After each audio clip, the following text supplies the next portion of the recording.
Welcome to Adhikari Core. For the 72nd BPSC, we bring you the complete test series featuring top institutes with full explanation. Boost your preparation and succeed. Good morning प्यारे viewer, एक बार फिर से आपका अधिकारी core में स्वागत है। जैसा कि मैं अपने वादे के अनुसार फिर से मैं आ चुका हूँ। मैंने परफेक्शन आईएएस के 2 टेस्ट सीरीज़ को पूरा कर चुका हूँ इस चैनल पर। आप जाके एक मिनट से देख सकते हैं। मैं बार बार कहता हूँ, सारे सेक्शन देखना ज़रूरी नहीं है। जिस सेक्शन में आपको लगता है कि मेरे क्वेश्चन नहीं बन पा रहे हैं या मैं उसमें अधूरा हूँ, तो आप उस पोर्शन को ही या उस पार्ट को ही पूरा करें। मैं हमेशा सजेशन देता हूँ किसी विद्यार्थी को कि साइंस के टेक वाले पार्ट और करेंट अफेयर्स वाले पार्ट इसको ज़रूर पूरा करिए, कम से कम मिनिमम करिए। आज से हम लोग शुरू करेंगे एक और टेस्ट सीरीज। जो DST ऐड का दिया गया है, जितने भी करवाया गया है उसको मैं पूरा करवाऊँगा यहाँ पर। चलिए तो हम लोग स्टार्ट करते हैं। और ये टेस्ट नंबर है कौन सा, 2616 है। इसको मैं पूरा करवाता हूँ, उसके बाद मैं आगे बढ़ूँगा। ठीक, चलिए प्रश्न पढ़ते हैं और स्टार्ट करते हैं। हम लोग अच्छा से शुरू करते हैं। प्रश्न क्या है कि 16वें वित्त आयोग के संबंध में निम्नलिखित कथनों पर विचार करिए। ऑप्शन पढ़ते हैं, कथन पढ़ते हैं कि भारत सरकार ने अरविंद पनगड़िया को इसका अध्यक्ष नियुक्त किया है। और कथन 2 है, आयोग ने केंद्रीय करों में के कुल हिस्सों में राज्यों की भागीदारी जो है बढ़ाकर 42% कर दी है। क्या ये सही है? नहीं। जो केंद्रीय करों में जो पार्टनरशिप है, हिस्सेदारी है, वो अभी तक 41% ही बना हुआ है। ठीक है, समझ में आ गया ना? तो कथन 1 सही है, लेकिन कथन 2 गलत है। ध्यान रखिएगा, जो 16वां वित्त आयोग है उसकी सिफारिश जो किया गया है वो 2026 से लेकर 2031 तक के लिए किया गया। वर्ष 2026 से लेकर के 2031 तक किया गया है। और इनके अध्यक्ष जो है वो कौन है? अरविंद पनगड़िया। पहला प्रश्न पढ़ते हैं। प्रश्न क्या कह रहा है? IPL 2026 के संबंध में निम्नलिखित में विचार करिए कि RCB ने IPL 2026 में फाइनल में गुजरात टाइटंस को हराया था। चलिए अगला क्या है? कथन, फाइनल में विराट कोहली को प्लेयर ऑफ द मैच पुरस्कार से मिला था। क्या ये सही है? बिल्कुल, 75 रन बनाए थे भाई विराट कोहली। रोहित शर्मा पूरे IPL सीजन में सर्वाधिक रन बनाने वाले खिलाड़ी थे। नहीं, ये नहीं थे, ये तो वैभव सूर्यवंशी था। तो सबसे यंगेस्ट प्लेयर था जिन्होंने 16 मैच में 776 रन बनाए थे। ओके, तो कथन 3 गलत हो जाएगा। IPL के फाइनल मैच कोलकाता के ईडन गार्डन में खेला गया था। नहीं, ये गलत है। IPL के हमेशा लगभग फाइनल जो होता है वो अहमदाबाद में होता है। ठीक है, इस प्रकार से ऑप्शन मेरा कितना हो जाता है सही? तो कथन 1 और कथन 2 सही हो जाते हैं, जबकि कथन 3 और 4 सही गलत है। तो आंसर क्या हो जाएगा इसका? आंसर हो जाएगा 1 और 2 सही। ठीक है, अगला प्रश्न पढ़ते हैं। प्रश्न नंबर 3 है।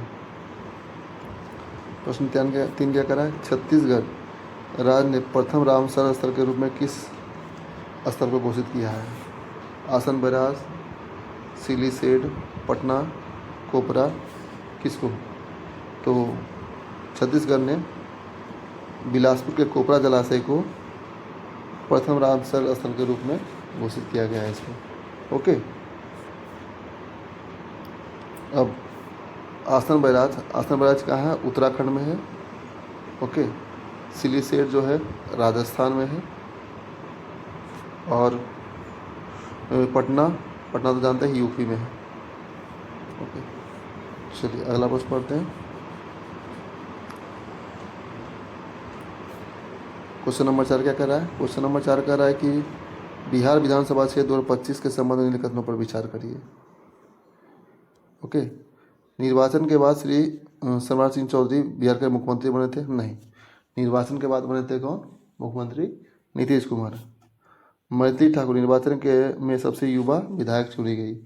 हाँ, ये बिल्कुल सही है। क्वेश्चन कथन 2 सही है, लेकिन कथन 1 गलत है। ठीक है, 31 मार्च 1 याद रखिएगा। ठीक है ना? इसके बाद जब अपना नीतीश कुमार ने रिजिग्नेशन दिया था, उसके बाद ये सम्राट चौधरी मुख्यमंत्री बने थे बिहार का। ओके, और नीतीश कुमार 10 बार मुख्यमंत्री का शपथ लेने वाले पहले भारतीय बन चुके हैं। ठीक है। प्रश्न संख्या 5 क्या करा है? गणतंत्र दिवस परेड 2026 के संबंध में निकटों पर विचार करिए। महाराष्ट्र की झांकी गणेशोत्सव आत्मनिर्भरता के प्रतीक ने प्रथम स्थान प्राप्त किया। ओके। तीनों सेनाओं ने सर्वश्रेष्ठ मार्चिंग दल का पुरस्कार भारतीय सेना ने जीता। अब बताइए कौन सा कथन सही है? कथन 1 या कथन 2? पहला कथन सही है, लेकिन कथन दूसरा गलत है।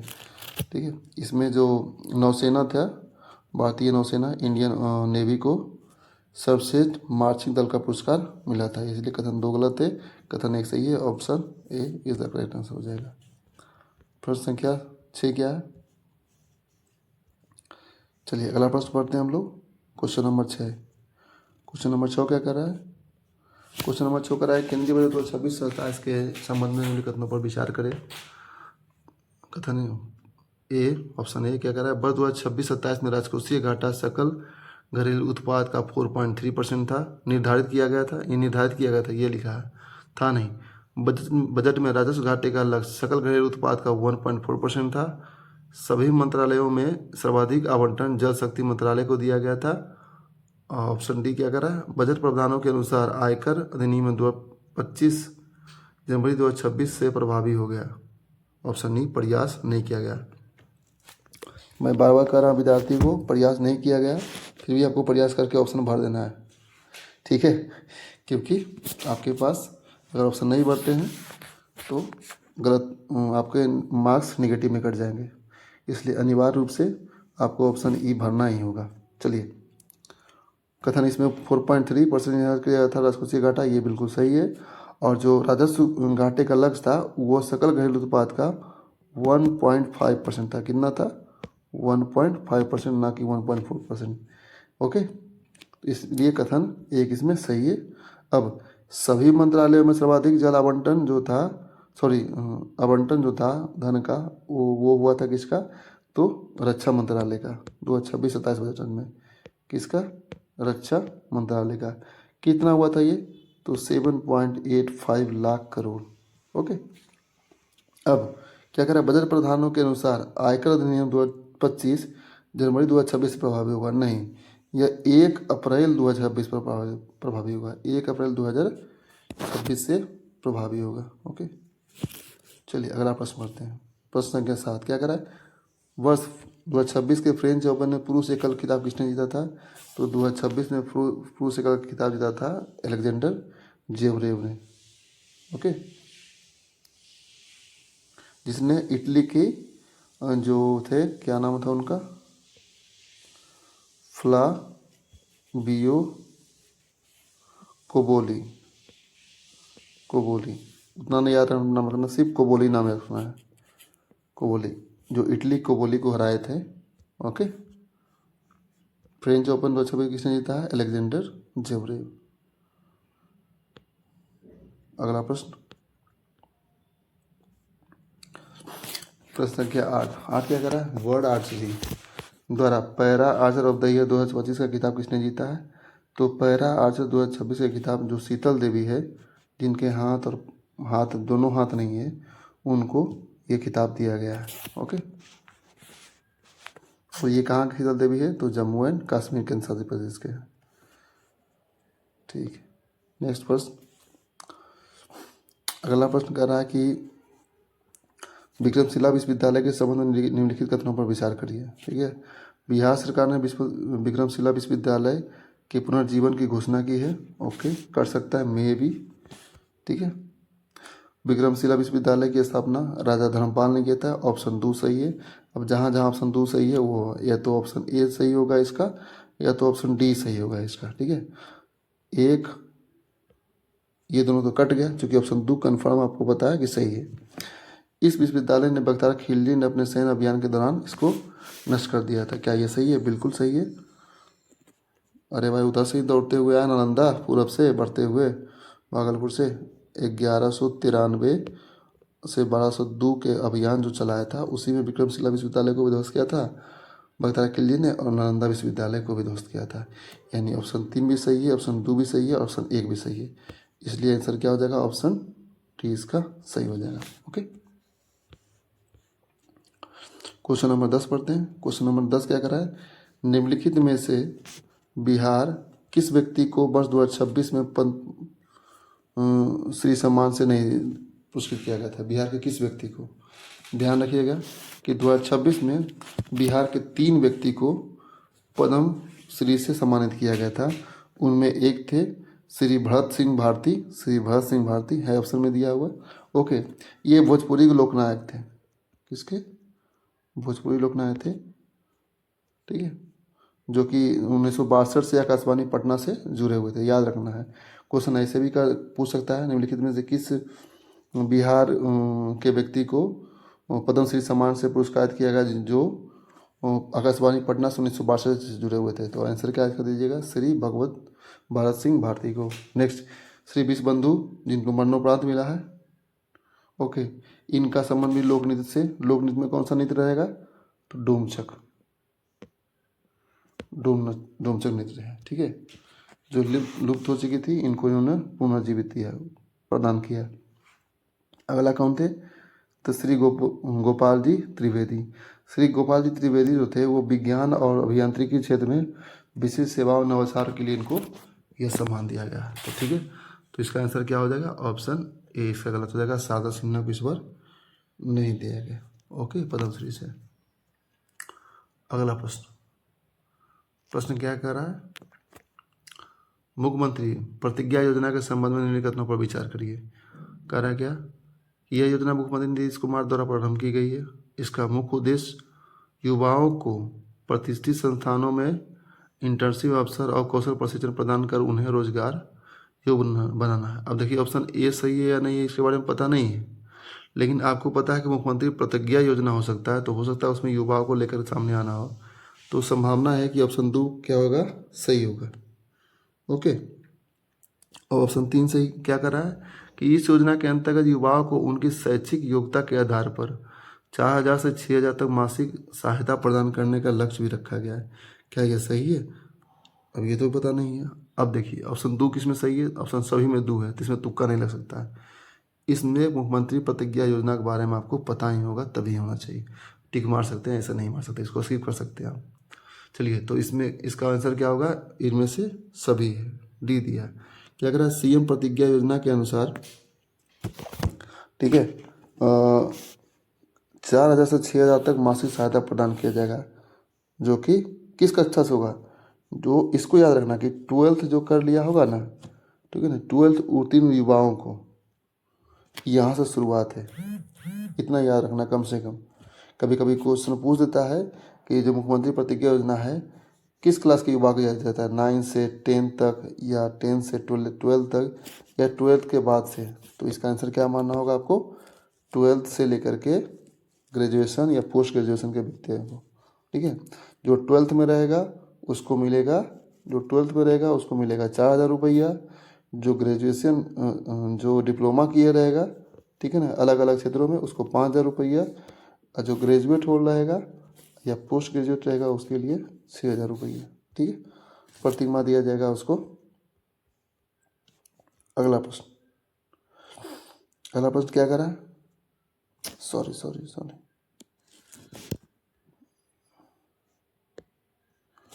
कह रहा है वर्ष 2025-26 में के बाफ्टा पुरस्कारों के लिए किस भारतीय फिल्म को नामांकित किया गया है। तो ईशानी, ऑप्शन बी क्या है, एको, इगी, यूम या बूम या लोकतक लैरम्बी। तो किसको नामित किया गया, तो बूम को नामित किया गया है। अब बूम के बारे में थोड़ा सा पढ़ लेते हैं। देखिए बूम जो है वो मणिपुरी भाषा में बनी हुई फिल्म है, इसको याद रखना, मणिपुरी भाषा में, जिसका बाफ्टा पुरस्कार में इसको नामांकित किया गया है, चयन किया गया है इसका। अगला प्रश्न, हाँ कभी कभी क्वेश्चन पूछ सकता है कि इसका निर्देशन किन्होंने किया था, डायरेक्टर कौन थे, तो इसके डायरेक्टर थे लक्ष्मी प्रिया देवी। अगला प्रश्न, क्वेश्चन नंबर 13। क्वेश्चन नंबर 13 क्या कह रहा है, वर्ष 2026 में राष्ट्रीय पिछड़ा वर्ग आयोग के अध्यक्ष के रूप में किसे नियुक्त किया गया था। वन लाइनर क्वेश्चन भी याद करके जाना चाहिए, क्योंकि वर्ष 2026 में नया अध्यक्ष चुना गया था एनसीबीसी का। एनसीबीसी से वो कौन थे? साध्वी निरंजन ज्योति। एनसीबीसी का जो नया चेयरमैन बने हैं मार्च 2026 में, साध्वी निरंजन ज्योति। अगला प्रश्न क्या कह रहा है? प्रश्न कह रहा है कि भारत के सकल घरेलू उत्पाद का आधार वर्ष जो हाल ही में 2011 वर्ष से बदलकर कितना कर दिया गया? 2022 कर दिया गया। ओके, जो सकल घरेलू उत्पाद वर्ष है 2022 किया गया है। और ये किस मंत्रालय के द्वारा किया जाता है? ठीक है, तो सांख्यिकी एवं कार्यक्रम कार्यान्वयन मंत्रालय, इसको बोलते हैं MOSPI, इस मंत्रालय द्वारा इस नई श्रृंखला जारी किया गया। ठीक है, अगला प्रश्न, बिहार सरकार ने हाल ही में यातायात से संबंधित कौन सी योजना प्रारंभ की? तो यातायात से संबंधित योजना कौन सा प्रारंभ किया गया? तो प्रथम आगम प्रथम चालन योजना क्या गया है? बिल्कुल नहीं, ऐसा तो कोई नाम हम सुने नहीं है। हाँ, एक मुश्त यातायात नियंत्रण योजना क्या यह है? या एक मुश्त यातायात चालन निपटान योजना यह है? या शून्य दुर्घटना योजना? शून्य दुर्घटना योजना तो कोई है नहीं, है क्या? एक मुश्त यातायात चालन निपटान योजना। ओके, जिसमें अगर कोई भी व्यक्ति ई चालान जो जिसका लंबित रहेगा, ठीक है, उसको 50% तक भुगतान करके छोड़ दिया जाएगा। अगला प्रश्न क्या है? राजस्थान के एकमात्र पर्वतीय पर्यटन स्थल माउंट आबू का हाल ही में एक नया नाम दिया रखा गया है। इस नाम का क्या है? इसका नाम क्या है? माउंट आबू का अब माउंट आबू का नाम बदल के आबूराज कर दिया गया है। ओके, देखिए कुछ फेमस जगह तो आपको पता है, दिलवारा का जैन मंदिर है, एक नक्की झील है, इसको याद रखना है, नक्की झील। दिलवारा जल मंदिर तो सब जानता है, लेकिन नक्की झील जो है वह माउंट आबू पर ही है। और इसका सब सर्वोच्च शिखर कौन सा है? तो गुरु शिखर। काफ़ी चर्चा में रहा था, चूँकि इस पर्वत का लगातार कटाई जारी था और कई कई निर्देश जो सुप्रीम कोर्ट के द्वारा आए थे, कई गाइडलाइन आए थे इसके कटाई के संबंध में, इसके खनन के संबंध में, तो इसलिए ये क्वेश्चन पूछ भी सकता है। चलिए अगला प्रश्न है, विकसित भारत रोजगार आजीविका मिशन यानी VG रामजी अधिनियम 2025 के संदर्भ में निम्नलिखित कथनों पर विचार करें। पहला कथन यह है, यह ग्रामीण रोजगार और ग्रामीण विकास से संबंधित है। यह प्रत्येक ग्रामीण परिवार को एक वित्तीय वर्ष में 150 दिवस की मजदूरी आधारित रोजगार की गारंटी देता है। इसमें मानक आवंटन अधिकांश राज्यों का 60 से 40% और नॉर्थ ईस्ट राज्यों पर हिमालय राज्यों का 90:10% के लागत साझाकरण अनुपात का प्रावधान करता है।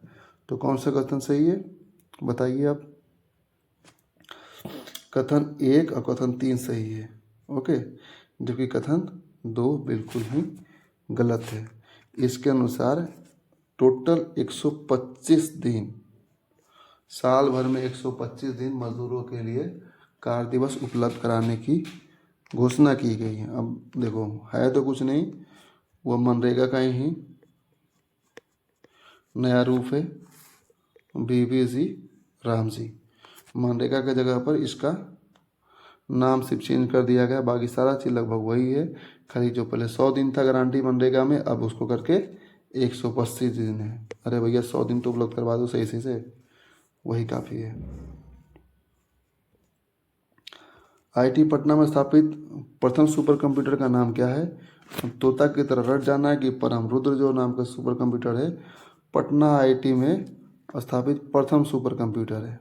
अगला क्वेश्चन, प्रश्न क्या है? उड़ान 2.0 योजना के संदर्भ में निम्नलिखित पर विचार करें। उड़ान 2.0 भारत के क्षेत्रीय वायु संपर्क को सुदृढ़ करने के लिए प्रारंभ की गई थी। उड़ान 2.1 भी क्षेत्रीय वायु संपर्क को सुदृढ़ करने के लिए शुरू किया गया था। दोनों में कोई अंतर नहीं है। इस कथन से इस योजना में जल विमान अड्डों और हेलीपैडों के विकास को सम्मिलित किया जाएगा। क्या यह संभव है? बिल्कुल, हेलीपैड को निर्माण किया जाएगा, संभव है। और यह जो कार्यक्रम है वो गृह मंत्रालय के द्वारा शुरू किया गया। नहीं, गृह मंत्रालय क्यों करेगा? इसका जो नोडल मंत्रालय है वह है नागरिक उड्डयन मंत्रालय। ओके। तो इस तरह से आंसर 3 क्या हो जाएगा, कथन 3 गलत हो जाएगा, कथन 1 और कथन 2 सही है। ऑप्शन ए इसका करेक्ट आंसर है। चलिए प्रश्न पढ़ते हैं आपका 20 नंबर क्वेश्चन क्या है, अभ्यास ककाडू के संदर्भ में निम्नलिखित कथनों पर विचार करिए। कथन 1, अभ्यास ककाडू एक प्रकार का बहु राष्ट्रीय नौसैनिक अभ्यास है। इसका आयोजन कथन 2 कर रहा है ऑस्ट्रेलिया द्वारा किया गया। कथन 3, इस अभ्यास का उद्देश्य सहभागी नौसेनाओं के मध्य समुद्री सहयोग और पारस्परिक संचालन क्षमता को सुदृढ़ करना है। ऑप्शन 4, भारत भी इस अभ्यास में भाग लेता है। अब सही उत्तर का चयन कर दिए, केवल कथन 1, 3, 2, कथन 1, 2, कथन 2, 3, 4, कथन 1, 2, 3, 4 सभी। ऑप्शन ई प्रयास नहीं किया गया।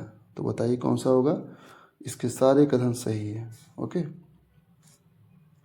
ककाडू जो है एक बहु राष्ट्रीय नौसैनिक अभ्यास है, इसका आयोजन ऑस्ट्रेलिया में किया गया है। ओके, किसका है, नौसैनिक अभ्यास है। नेक्स्ट क्वेश्चन,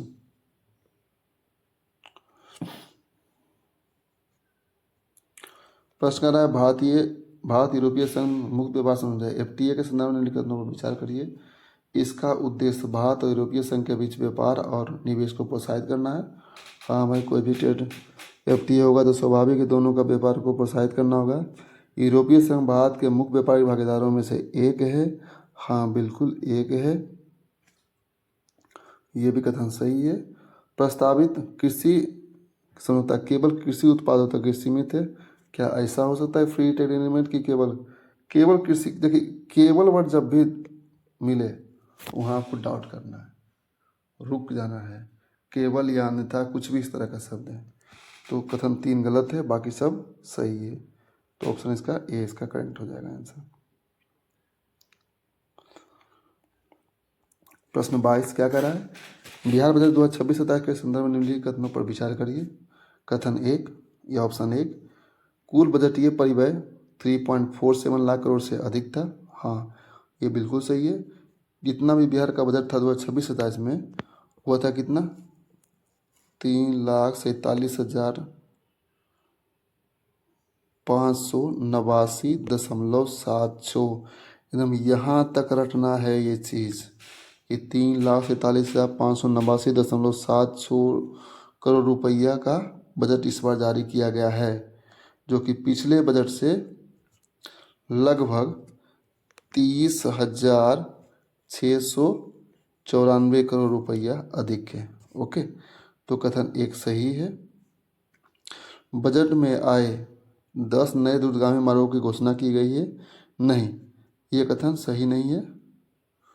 ठीक है ना, इसमें 5 नए दूरगामी मार्गों की योजना का निर्माण करने के लिए घोषणा की गई है। कितना, 10 नहीं 5। ठीक है, जो कि पटना से बहुजिला संपर्क को सुदृढ़ करेगा। जितने भी मार्ग होंगे जो एक्सप्रेस वे बनाया जाएगा, द्रुतगामी मतलब एक्सप्रेस वे, वो कितना होंगे बिहार में, 5 होंगे और सब के सब पटना से ही जुड़े रहेंगे। अगला, बिहार कल्याण और बाल शक्तिकरण को सर्वाधिक बजटीय आवंटन प्राप्त हुआ। नहीं, सबसे ज़्यादा तो हुआ शिक्षा को हुआ है भाई, इसको नहीं हुआ।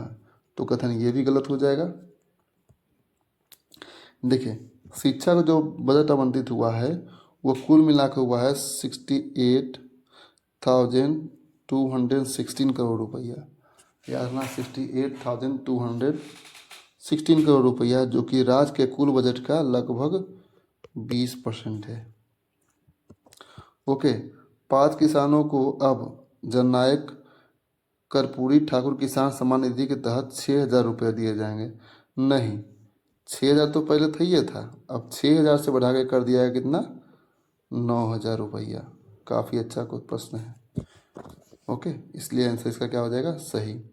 कितना बजट है, 3.4 लाख करोड़। प्रश्न संख्या कितना है, 23। क्या मैथिली भाषा के लिए किसे साहित्यिक अकादमी पुरस्कार 2025 से सम्मानित किया गया है। तो मैथिली भाषा के लिए प्रबंध संग्रह होगा, प्रबंध संग्रह, ठीक है ना, इसके लिए दिया गया है आपको महेंद्र मंगलिया को। महेंद्र मलंगिया को दिया गया। किस कौन से काव्य के लिए दिया गया है, कौन सी कृति के लिए? तो प्रबंध संग्रह के लिए। अगला प्रश्न, निम्नलिखित में से किस देश ने हाल ही में मधुमक्खियों को जीवित प्राणी के रूप में मधुमक्खियों को दिया है जीवित प्राणी के रूप में? अरे भाई जीवित प्राणी तो है ही है, तो किसने दिया है ये चीज़? तो ये दिया है पेरू ने। ओके, पेरू कहाँ है? तो दक्षिण अमेरिका देश है, जो कि पेरू ने अमेरिकन क्षेत्र के देशज डंक रहित मधुमक्खियों को अंतर्निहित वैधानिक अधिकार प्रदान करके वैश्विक स्तर पर यह ऐतिहासिक पहल किया है। ओके, अगला प्रश्न क्या रहा है कि वर्ष 2026 का G20 शिखर सम्मेलन कहाँ आयोजित किया गया था? तो वर्ष 2026 में G20 शिखर सम्मेलन जो आयोजन हुआ है वह USA में हुआ है। ठीक है, और इसकी अध्यक्षता जो कौन किए थे? वही डोनाल्ड ट्रंप। नगर का नाम कभी कोई पूछ देगा तो मियामी नगर, नगर का नाम क्या रहेगा? मियामी नगर। ठीक है, अब प्रश्न क्या कर रहा है? 26, उत्तराखंड और गुजरात के पश्चात निम्नलिखित में से किस राज्य ने अपना विधानसभा में समान नागरिक संहिता पारित कर दिया है? तो ये कौन सा है? उत्तराखंड के बाद असम। उत्तराखंड गुजरात के बाद तीसरा राज्य कौन बन चुका है जिन्होंने UCC को लागू किया है? तो वह है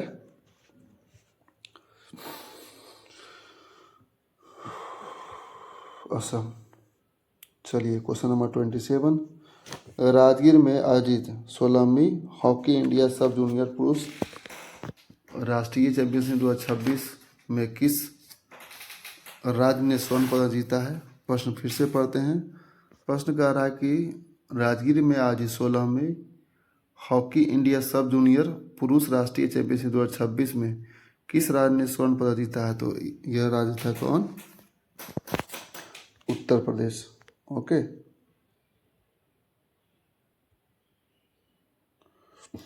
अगला प्रश्न है,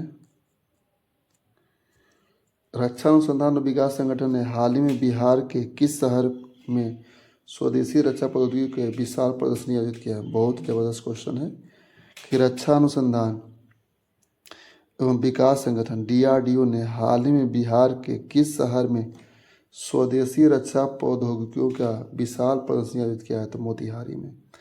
ये प्रश्न आने वाले भैया, कब किया था? तो अप्रैल 2026 को। ठीक है, इसका थीम क्या था इस प्रदर्शनी का? ये भी याद रखेगा। तो शांति सत्य और विज्ञान का संगम, शांति सत्य और विज्ञान का संगम। अगला प्रश्न है कि सम्राट चौधरी बिहार के कैमे मुख्यमंत्री के रूप में उन्होंने शपथ लिया। तो सम्राट चौधरी जो है वह BJP से 24वें मुख्यमंत्री के रूप में शपथ लिया है। भाई मैं कुछ कमेंट नहीं करना चाहता हूँ इस चीज़ पर, सम्राट चौधरी के ऊपर कोई टिप्पणी नहीं करना चाहता हूँ। है तुम हमारे मुख्यमंत्री, चूज तो हम लोग ही किए हैं। बिहार विद्युत वाहन नीति 2026 का लक्ष्य है कि वर्ष 2030 तक बिहार में सभी नए वाहन पंजीकरणों में विद्युत वाहनों की हिस्सेदारी कम से कम कितनी प्रतिशत होनी चाहिए? बिहार विद्युत वाहन नीति 2026 के अनुसार तो कम से कम 30% होना चाहिए। ठीक है, अगला प्रश्न क्या है? भारत का नियंत्रक और महालेखा परीक्षक के बारे में पूछा गया है। कथन 1 कह रहा है, ऑप्शन 1 कह रहा है कि भारत के प्रधानमंत्री द्वारा इसकी नियुक्ति किया जाता है। तो क्या यह सही है? बिल्कुल गलत है। इसका राष्ट्रपति द्वारा नियुक्ति किया जाता है। कैग का सेवानिवृत्ति के बाद भारत सरकार के अधीन किसी अन्य पद हेतु पात्र होंगे? नहीं, सेवानिवृत्ति के बाद किसी भी पद के पात्र नहीं होंगे। ये कथन गलत है। बी ऑप्शन क्या है? संघ के खातों से संबंधित लेखा परीक्षण प्रतिवेदन राष्ट्रपति को प्रस्तुत करता है। बिल्कुल ये सही है। अगर यही प्रधानमंत्री रहता है या उपराष्ट्रपति रहता है तब ये गलत हो जाता है। यानी ऑप्शन इसका सी क्या हो जाएगा? सही हो जाएगा। अगला प्रश्न क्या है कि भारत के संविधान के विभिन्न सूचियों से संबंधित निम्नलिखित कथनों पर विचार करिए। अब 1 लोक स्वास्थ्य विद्युत, विवाह, विच्छेद, ये चारों में से कौन समवर्ती सूची में शामिल है? इसके बारे में प्रश्न 32 नंबर पूछ रहा है। तो आप लोग बताइए कि जो जितने भी अनुसूची है वो किस में है? तो सप्तम अनुसूची में, 7वीं अनुसूची में दिया गया है ना। संघ, राज्य और समवर्ती सूची के बारे में, तो समवर्ती सूची में कौन कौन से लागू शामिल है? तो वन शामिल है, विद्युत शामिल है और विवाह और विच्छेद 1, 3, 4। लोक स्वास्थ्य और स्वच्छता ये राज्य सूची का विषय है, ठीक है ना। किसका है? राज्य सूची का विषय। निम्नलिखित में से कौन से नीति निर्देशक तत्व उदार बौद्धिक सिद्धांतों के अनुसरण करते हैं? प्रश्न पूछ रहा है नीति निर्देशक तत्व के बारे में। अब बता रहा है कि उदार बौद्धिक सिद्धांतों के अनुसरण करते हैं। सभी नागरिकों के लिए समान नागरिक संहिता सुनिश्चित करना, ओके। ग्राम पंचायतों का संगठन करना, ठीक है। तो क्या ये जो उदार बौद्धिक सिद्धांतों का लागू करे, दू तो नहीं होगा भाई, ठीक है। ये तो महात्मा गांधी के सिद्धांतों को लागू करता है। ग्राम पंचायत यह गांधीवादी विचारों को प्रकट करता है, ठीक है, जो कि 40 अनुच्छेद में दिया गया है। अब कथन 3 क्या रहा है कि 6 वर्ष से कम आयु के बच्चों के लिए प्रारंभिक बाल्यावस्था देखभाल और शिक्षा उपलब्ध करवाना। बिल्कुल यह उदार बौद्धिक सिद्धांतों का अनुसरण करता है। न्यायपालिका को कार्यपालिका से पृथक करना, बिल्कुल ये भी सही हो जाएगा, जो कि आर्टिकल 50 में है। तो 4 सही हो जाएगा, 3 सही हो जाएगा, 1 सही हो जाएगा। इस प्रकार ऑप्शन हो जाएगा क्या, सॉरी, आंसर इसका सी हो जाएगा, 1, 3, 4। 33 हो चुका। अब प्रश्न कितना आया? 34 नंबर क्वेश्चन करता है प्रथम संविधान संशोधन अधिनियम 1951। एक तरफ है दिया हुआ, कौन सम्मिलित नहीं, नवम अनुसूची जोड़ा गया, हाँ बिल्कुल।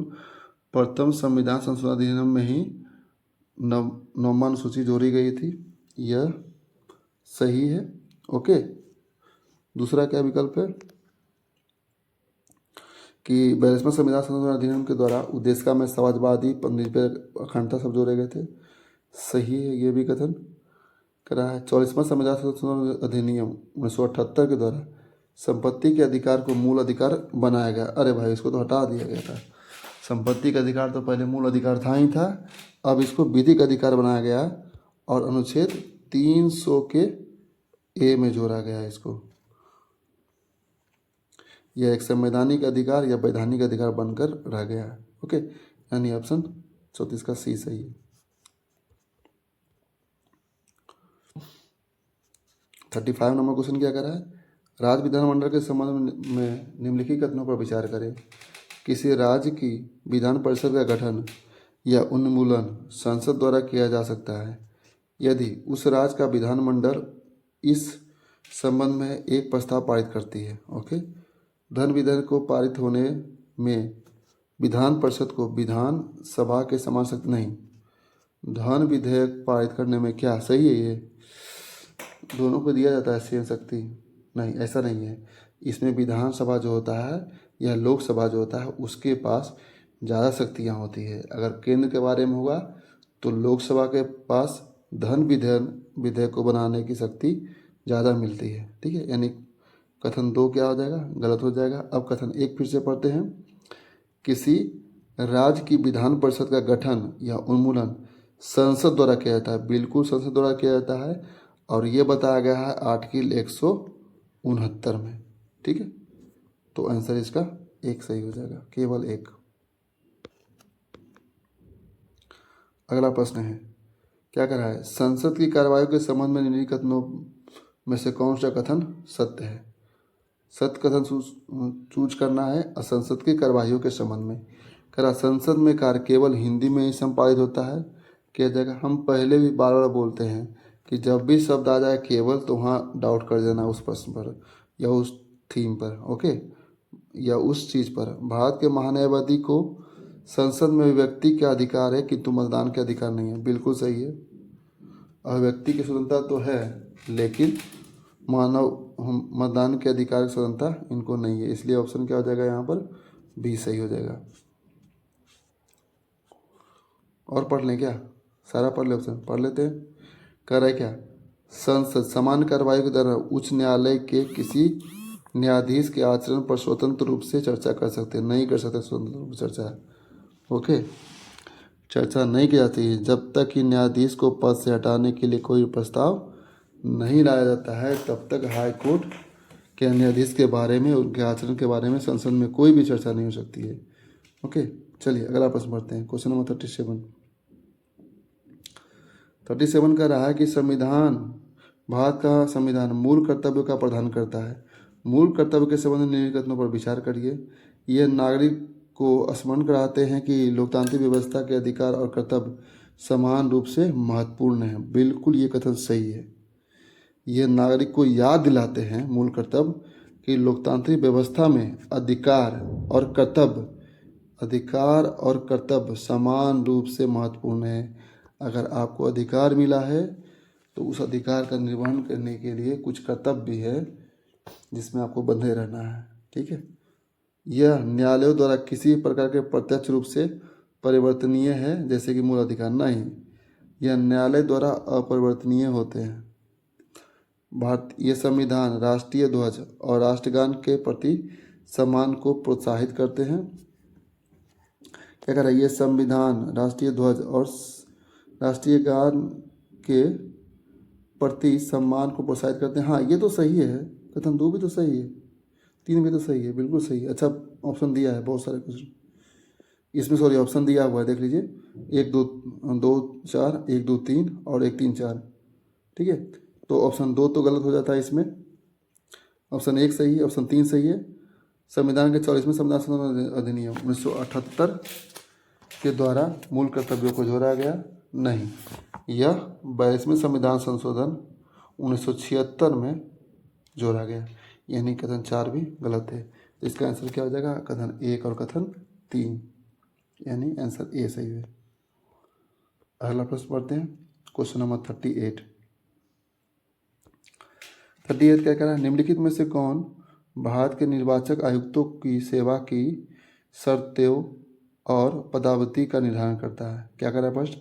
निम्न में से कौन भारत के निर्वाचन आयुक्तों की सेवा की शर्तों तथा पदावधि का निर्धारण करता है? कौन करता है भाई निर्वाचन आयुक्त की सेवा का? तो यह करता है आपका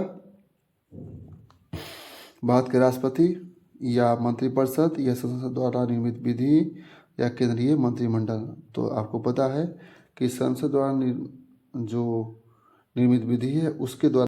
नेक्स्ट प्रश्न, अगला प्रश्न क्या है? क्वेश्चन नंबर 39 भारत के संविधान के अनुसूचियों के संबंध में निम्नलिखित कथनों पर विचार करें। पहला कथन है, प्रथम अनुसूची राज्य और केंद्रशासित प्रदेशों के नाम और उनके क्षेत्रीय विस्तार से संबंधित है। प्रश्न संख्या 2 क्या है? द्वितीय अनुसूची शपथ अथवा प्रतिज्ञान के प्रारूप से संबंधित है। तीसरा कथन क्या है कि सप्तम अनुसूची संघ और राज्यों के बीच विषयों के विभाजन से संबंधित है। कथन 4 दसम अनुसूची पंचायतों से संबंधित प्रावधानों से संबंधित है। बताइए कौन सा कथन सही है, कौन सा कथन गलत है? ऑप्शन देख लेते हैं। ऑप्शन कह रहा है ऑप्शन 1 और 3, 2 और 4 और 2 और केवल 3। अच्छा देखिए, प्रश्न को ध्यान से पढ़िए। प्रश्न क्या कह रहा है? प्रश्न कह रहा है कि कौन सा कथन सही नहीं है। ध्यान में रखना है कौन सा कथन सही नहीं है। क्वेश्चन नंबर 39 का आंसर हो जाएगा बी, कथन 2 और कथन 4 सही नहीं है। कथन 2 और 4 को देख लेते हैं एक बार से। क्या कर रहा है कथन 2? कथन कर रहा है 2 द्वितीय अनुसूची शपथ और प्रतिज्ञान के प्रारूपों से संबंधित है। क्या ये सही है? नहीं, चूँकि द्वितीय अनुसूची कुछ पदाधिकारी के वेतन भत्ते विशेषाधिकारियों से संबंधित है, न कि शपथ से संबंधित है। ओके, और कथन 4 पद है 10वीं अनुसूची पंचायतों से संबंधित है। नहीं, 10वीं अनुसूची किससे है? तो दल बदल कानून से। इसलिए 4 गलत होता है, 2 गलत होता है और 1 और 3 बिल्कुल नहीं अनुसूची के बारे में सही दिया गया है। अगला प्रश्न, नेक्स्ट क्वेश्चन क्या कर रहा है?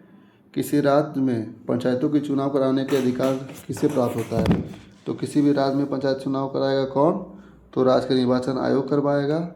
आर्टिकल याद रखना है 243 के के तहत। ओके, नेक्स्ट प्रश्न कह रहा है क्या कि न्यायपालिका का स्वतंत्रता का उद्देश्य क्या है? कार्यपालिका की शक्तियों में वृद्धि करना, क्या ऐसा हो सकता है? नहीं। निष्पक्ष न्याय सुनिश्चित करना और संविधान की रक्षा करना, यही होगा ऑप्शन बी। ओके, चलिए अगला प्रश्न क्या है, कह रहा है क्या स्थगन प्रस्ताव के संबंध में निम्नलिखित कथनों में से कौन सा कथन सत्य है? ऑप्शन पढ़ लेते हैं।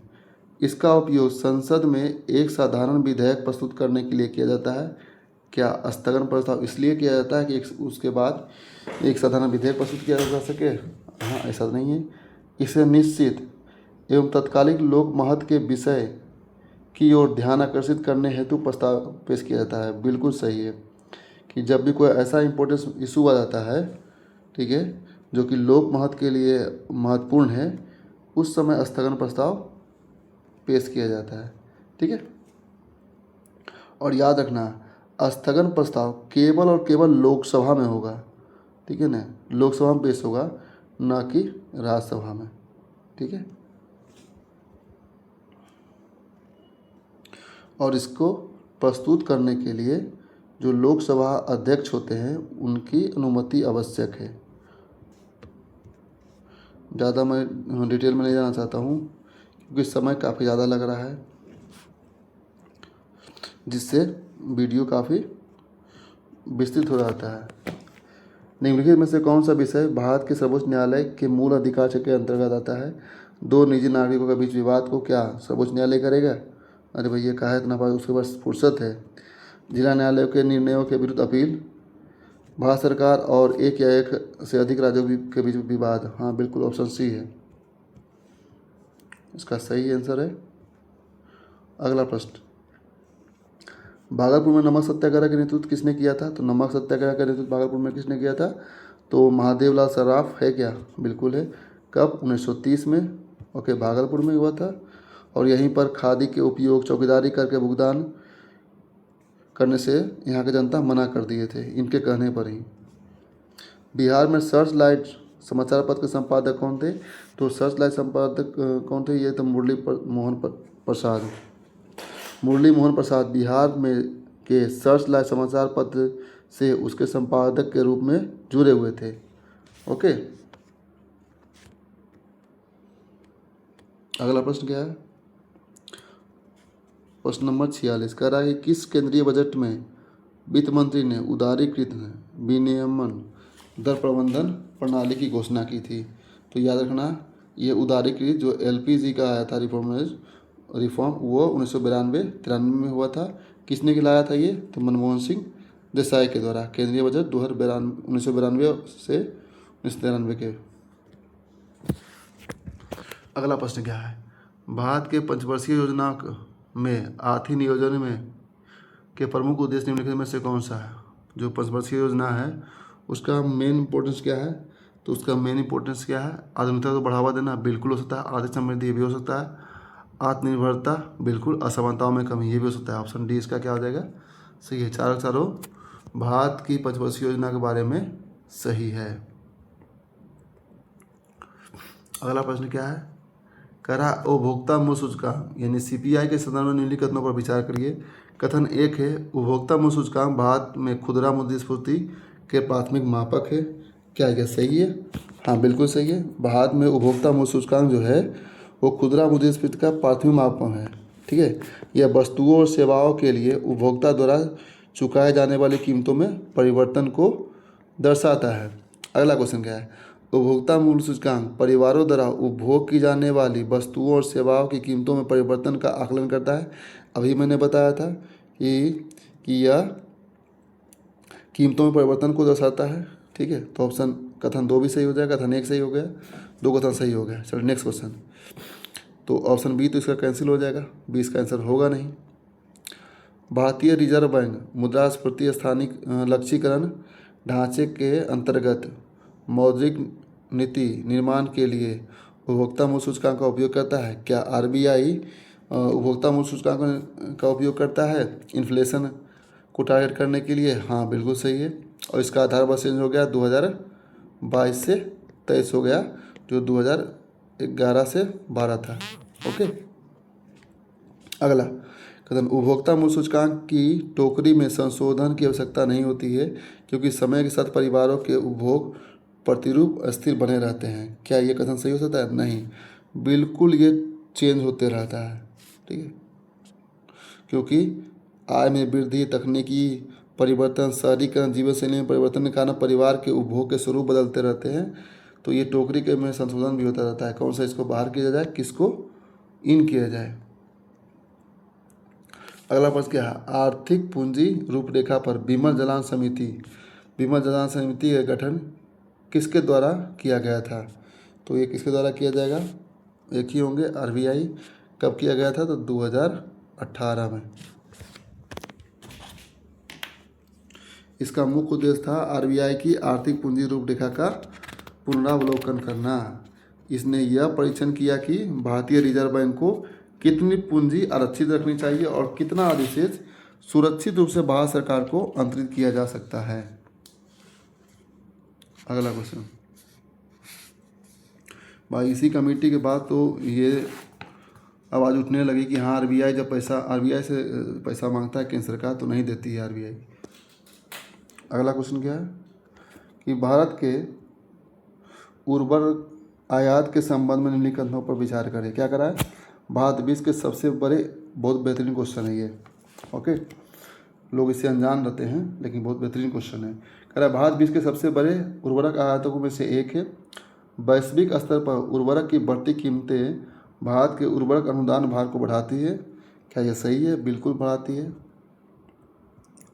भारत पूरे विश्व में सबसे ज़्यादा उर्वरक का क्या करता है? इंपोर्ट करता है।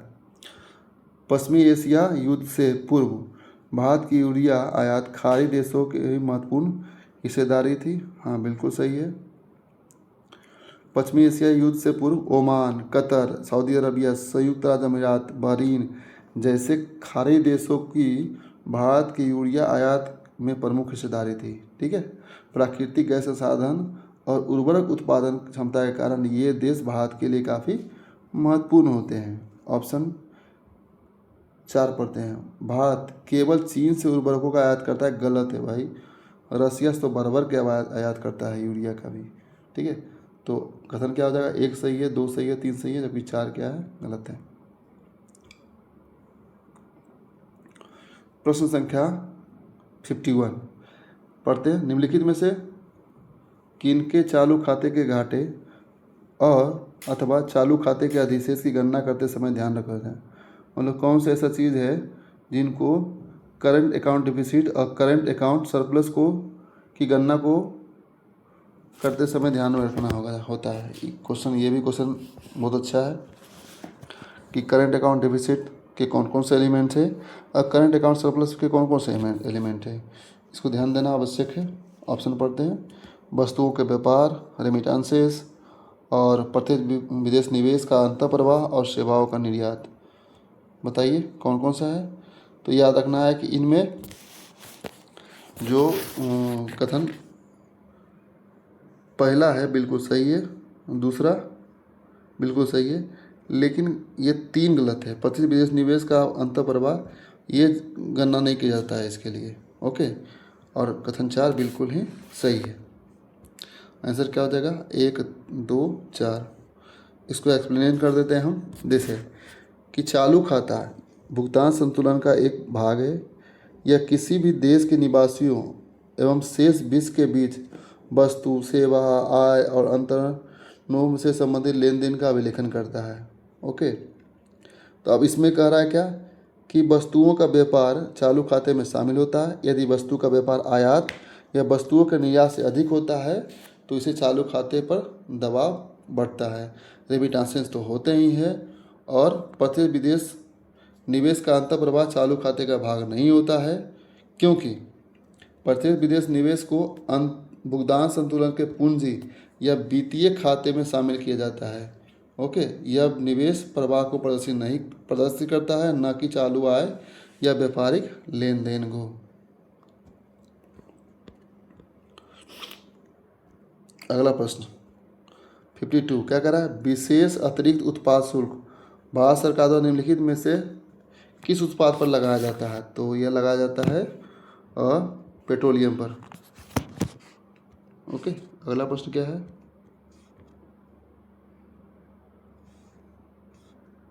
भारत को प्राप्त होने वाले प्रेषणों रेमिटांसेस के संबंध में निम्न कथनों पर विचार करें। प्रेषण भारत की विदेशी मुद्रा अर्जित करने में सहायता करते हैं, बिल्कुल सही है। ओके, और व्यापार घाटे से उत्पन्न दबाव को आंशिक रूप से संतुलित करते हैं, हाँ सही है। भारत को कुल प्राप्त प्रेषणों में से खारी की हिस्सेदारी लगातार धीरे धीरे क्या हो रही है? बढ़ रही है। यह सही नहीं है, क्योंकि यह दिया रहा है 2016 से 17 से 2022-23 में, तो हो सकता है किसी किसी ईयर में घटते आ रहा है। देखिए 2016-17 में जो खाड़ी देश से जो हमारा रेमिटांसेस मिलता था वो कुल रेमिटांसेस का 47% था, जबकि 2023 में यही घट के हो गया कितना परसेंट? लगभग 38%। ओके, तो कथन केवल एक सही है।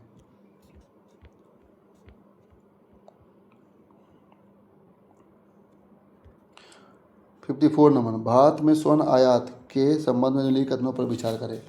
भारत विश्व का सबसे बड़ा स्वर्ण आयातक देश है क्या? भारत के आयात बिल में कच्चे तेल के बाद स्वर्ण दूसरा सबसे बड़ा बंद है, हाँ बिल्कुल।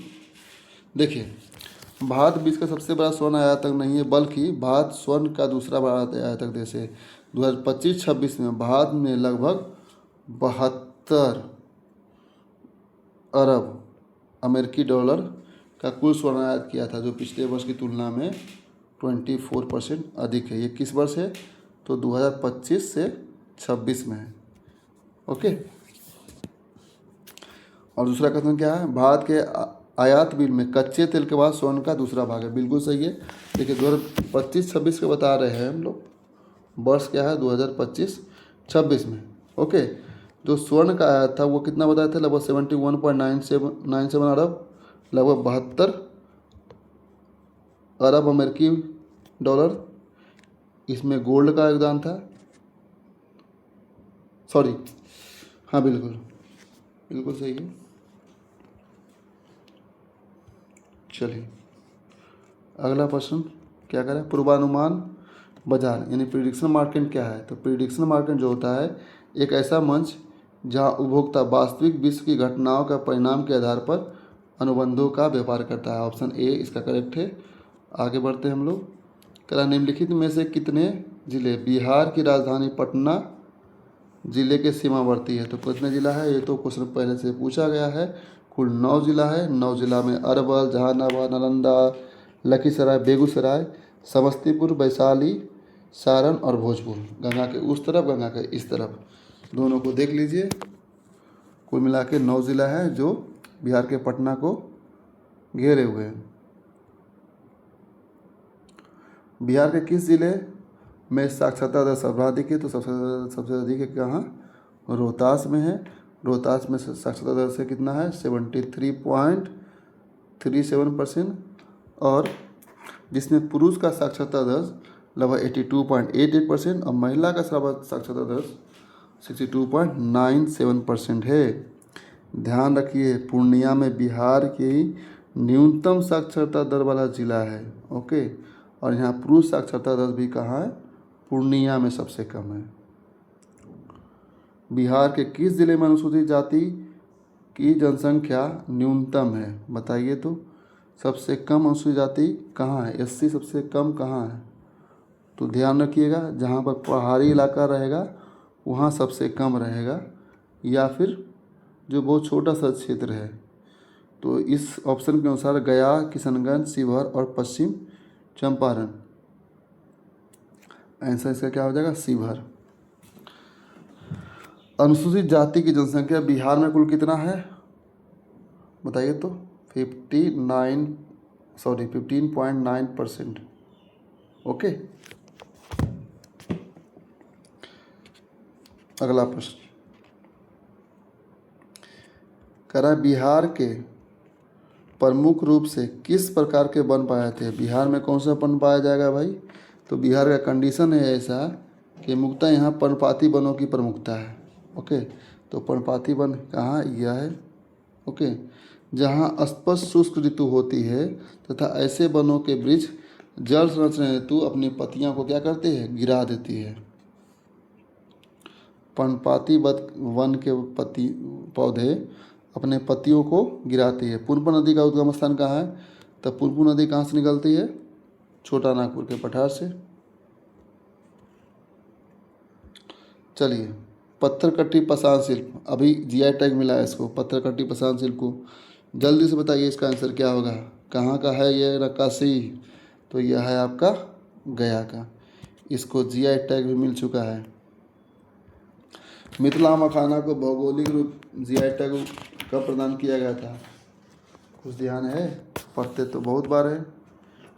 तो मिथिला मखाना को 2022 में जीआई टैग प्रदान किया गया था। ठीक है।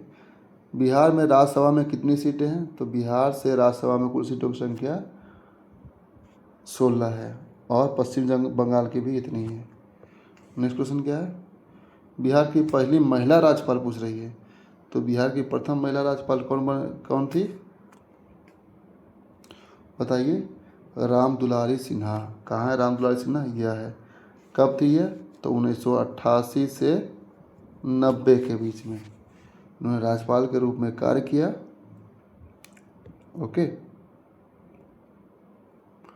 बिहार के अभरक निम्नलिखित में से किसके जिले में पाए जाते हैं, तो अभरक वाला पट्टी कौन सा है, तो नीचे वाला दक्षिण वाला पार्ट, यानी गया, नवादा, मुंगेर, सब सही है। प्रश्न नंबर 66 क्या करा है, प्रकाश के संबंध में निम्नलिखित कथनों पर विचार करिए। चलिए, साइंस से क्वेश्चन शुरू हो चुका है। प्रकाश दोहरी प्रकृति प्रदर्शित करता है, एक तरंग और एक कण के रूप में, बिल्कुल सही है। विवाद में प्रकाश की चाल कितना हो, 3.3 × 10⁻8 मीटर पर सेकेंड, दोनों कथन सही है। अगला प्रश्न क्या है, निम्नलिखित में से किसका उपयोग चेहरे रेखा बड़ा सीधा प्रतिबिंब प्राप्त करने के लिए सेविंग दर्पण, यानी सेविंग दर्पण में किसका होता है, तो अवतल दर्पण का होता है। देखिए होता क्या है, अवतल दर्पण को अगर हम बनाएंगे, दर्पण है ना, मिरर तो नहीं है, ठीक है, तब वस्तु का प्रतिबिंब जब पीछे बनता है ना, ठीक है, तब ऐसा होता है कि सीधा पाएगा, आभासी होगा, बहुत बड़ा होगा। नेक्स्ट क्वेश्चन, द्वितीयक इंद्रधनुष के बारे में निम्नलिखित में से कौन सा कथन सही है। ऑप्शन ए करा, यह प्राथमिक इंद्रधनुष की तुलना में सकरा और चमकीला होता है। नहीं, चमकीला कैसे होगा, प्राथमिक इंद्रधनुष के अंदर दिखाई देता है, इसके रंग प्राथमिक इंद्रधनुष के विपरीत क्रम में होते हैं, यह केवल एक आंतरिक परिवर्तन होता है, इसका केवल एक आंतरिक परिवर्तन होता है। तो बताइए कौन सा आंसर सही है, बिल्कुल, इसका रंग प्राथमिक इंद्रधनुष के विपरीत क्रम में होता है। ओके। नेक्स्ट क्वेश्चन देखिए, प्राथमिक इंद्रधनुष में रहेगा 42 डिग्री का एंगल, ठीक है, जो कोणीय त्रिज्या होगा, जो क्रांति कोण का मान होगा वो 42 डिग्री का है, जबकि सेकेंडरी इंद्रधनुष में रहेगा 50 डिग्री का। इसको याद रखना है, बस ऑप्शन मिले तो मार देना है, कभी कुछ वैसा पूछे तो। अगला प्रश्न क्या है, प्रश्न संख्या 69 क्या है, निम्नलिखित में से कौन सा नाभिकीय विखंडन को नाभिकीय संलयन से सही ढंग से अलग करता है। ऑप्शन पढ़ते हैं, नाभिकीय विखंडन में प्रकाश नाभिक के संयोजन शामिल है, जबकि नाभिकीय संलयन भारी नाभिक को विभाजित करता है। ऑप्शन बी पढ़ते हैं, कह रहा है क्या, नाभिकीय विखंडन भारी नाभिक के विभाजन के माध्यम से ऊर्जा मुक्त करता है, जबकि नाभिकीय संलयन ऊर्जा मुक्त करने के लिए प्रकाश नाभिक को फ्यूज करता है। नाभिकीय विखंडन नाभिकीय संलयन दोनों के परिणाम स्वरूप एक श्रृंखला अभिक्रिया होती है। अच्छा, नाभिकीय संलयन गामा किरणें मुक्त करता है, जबकि नाभिकीय विखंडन केवल ऊष्मा उत्पन्न करता है। बोल रहा है कौन सा दोनों को अलग करता है, डिफाइन करता है, तो इसका आंसर हो जाएगा क्या, बी। नाभिकीय विखंडन भारी नाभिक के विभाजन के माध्यम से ऊर्जा मुक्त करती है। जब एक भारी नाभिक टूटता है, ठीक है ना, जब भारी न्यूट्रॉन से स्पर्टक किया जाता है तो ये कई नाभिकों में टूट जाते हैं, जिससे ऊर्जा मुक्त होती है, ठीक है, जबकि नाभिकीय संलयन दो नाभिकों के संलयन से ऊर्जा मुक्त होती है। अगला प्रश्न क्या है, क्वेश्चन नंबर 70 कह रहा है कि वर्ष 1896 में रेडियोधर्मिता की खोज के लिए किसके द्वारा किया गया था रेडियोधर्मिता की खोज, बताइए तो। 70 नंबर क्वेश्चन, ये तो बस हेनरी बेकरेल के द्वारा, रटने वाला क्वेश्चन है, पढ़िए, जितना पढ़ना हो सके पढ़िए, जी जान लगा दीजिए इस चीज़ को पाने के लिए, ठीक है। एकदम ज़िंदगी कहाँ से कहाँ चल जाएगा आप इसका अंदाज़ा भी नहीं लगा सकते हैं। आपका एज जो है 35 साल है, सीधे नौकरी लगने के बाद इसमें 28 साल का कहलाइएगा, 7 साल का घटता है। ओके, खूब मन लगा के पढ़िए, जितना हो सके, जैसे हो सके, रटना हो सके, जितना रट सके। नाभिकीय रिएक्टर, अगला प्रश्न है 71, कह रहा है कि नाभिकीय रिएक्टर के संबंध में निम्नलिखितों पर विचार करिए। नाभिकीय रिएक्टरों में जल और ग्रेफाइट क्षारों का उपयोग मॉड्यूलेटर के रूप में किया जाता है। नाभिकीय रिएक्टर में नियंत्रक क्षार न्यूट्रॉन को मुक्त करके नाभिकीय विखंडन अभिक्रिया को नियंत्रित करते हैं। कौन सा कथन सही है? कथन बताइए तो। देखिए, नाभिकीय रिएक्टर में जो मॉडरेटर के रूप में उपयोग किया जाता है वह मुख्यतः जल, ग्रेफाइट के क्षारों के रूप में किया जाता है। लेकिन क्वेश्चन क्या कर रहा है कि नाभिकीय रिएक्टर के संबंध में कथनों पर विचार करिए। तो पहला तो सही है भाई, बिल्कुल सही है। और नाभिकीय रिएक्टर में नियंत्रक क्षारें न्यूट्रॉन को मुक्त करके नाभिकीय विखंडन अभिक्रिया को नियंत्रित करती है। नहीं, जो नियंत्रक क्षारें होते हैं ये क्षारें न्यूट्रॉन को अवशोषित करते हैं, न कि इसको मुक्त करते हैं। देखिए यहाँ पर देखिए लिखा है मुक्त करते हैं, होना चाहिए था क्या? अवशोषित करते हैं। ओके, इसलिए ऑप्शन 2 क्या हो जाएगा? गलत हो जाएगा। ऑप्शन 1 इसका सही होगा। अगला प्रश्न, क्वेश्चन क्या करा है? क्रिप्टो करेंसी के बारे में। तो क्रिप्टो करेंसी क्या, कैसा करेंसी है? अच्छा, कौन सा कथन सही नहीं है? टेल पार्ट को बार बार कथन देखिए, अगर हम नहीं पढ़ते हैं टेल पार्ट को तो डायरेक्ट इसका आंसर मार के चले जाते हैं और एग्जामिनेशन में भी हम गलती करके चलाते हैं ऐसे प्रश्न को। तो ऐसे चीज़ से बचिए, ठीक है। कह रहा है कौन सा चीज़ इसमें, कौन सा कथन सही नहीं है? क्या यह एक डिजिटल और वर्चुअल करेंसी है? हाँ बिल्कुल, कथन 1 सही है। यह एक केंद्रीकृत मुद्रा है? कैसे केंद्रीकृत मुद्रा है? किसी सेंट्रल का थोड़ा नहीं है, यह विकेंद्रीकृत मुद्रा है। ओके, ऑप्शन बी इसका गलत हो गया, आंसर यही सही हो जाएगा। या इथेरियम या लिटकॉइन या बिटकॉइन है, ऐसे क्रिप्टो करेंसी के एग्जाम्पल है। चलिए अगला प्रश्न, निम्नलिखित में से कौन सा विद्युत आवेश का एसआई इकाई है? तो विद्युत आवेश का एक एसआई इकाई कौन होता है? बताइए, अरे बताओ भाई। विद्युत आवेश का कूलॉम होता है। क्या होता है? कूलॉम। ओके, अब नेक्स्ट प्रश्न क्या कर रहा है? निम्न में से कौन सी केशिका का उदाहरण है? कोशिका नहीं, केशिका का उदाहरण है। दीपक की बत्ती में तेल का विस्तार बिल्कुल उदाहरण है। पेपर टॉवेल से जल का अवशोषण क्या है? एग्जाम्पल है, बिल्कुल एग्जाम्पल है। फाउंटेन में सियाही का खींचना बिल्कुल एग्जाम्पल है। पौधे के जड़ों द्वारा मिट्टी से जल का खींचना बिल्कुल, सभी ऑप्शन सही हो जाएगा। Option 1, 2, 3 ABCD all are correct. चलिए विस्कोसिटी के संबंध में यानी श्यानता के संबंध में निम्नलिखित कथनों पर विचार करें। कौन सा कथन फिर देखिए सही नहीं है, इसके बारे में पूछ रहा है कि कौन सा कथन सही नहीं है। तो श्यानता किसी द्रव के प्रवाह के प्रति प्रतिरोध का माप है। बिल्कुल, किसी द्रव के प्रवाह के प्रति प्रतिरोध का माप है, ठीक है। गैसों की श्यानता समांतर द्रवों की श्यानता से अधिक होता है। नहीं भैया, द्रव की श्यानता काफ़ी ज़्यादा होती है जबकि गैस की श्यानता कम होती है। एक आदर्श तरल पदार्थ की श्यानता 0 होती है, बिल्कुल सही है। तापमान में वृद्धि के साथ तरल पदार्थों की श्यानता क्या होती है? कम हो जाती है, बिल्कुल सही है। यानी ACD। ओके, ये सही है और B इसका गलत है, आंसर B हो जाएगा उसका। चलिए अभी 75 क्वेश्चन करवा दिए हैं। अब हम लोग अगले वीडियो में एक 75 जो बचे हुए क्वेश्चन है उसको मैं करवाऊँगा। तब तक के लिए आप मेरे चैनल पर जा कर के देख सकते हैं, विजिट कर सकते हैं और मेरे चैनल को लाइक करें, शेयर करें, सब्सक्राइब करें और मन लगा के पढ़ें भाई। जितना हो सके एकदम तन मन धन जितना हो सके सब कुछ लगा दीजिए इस चीज़ को पाने के लिए, क्योंकि अगर आप गरीब हैं तो आपके गरीबी को दूर करने के लिए बस एक ही चीज़ है, वह है शिक्षा और वह है नौकरी। ठीक है, बस इससे ज़्यादा मैं कुछ नहीं बोलूँगा। Thank you.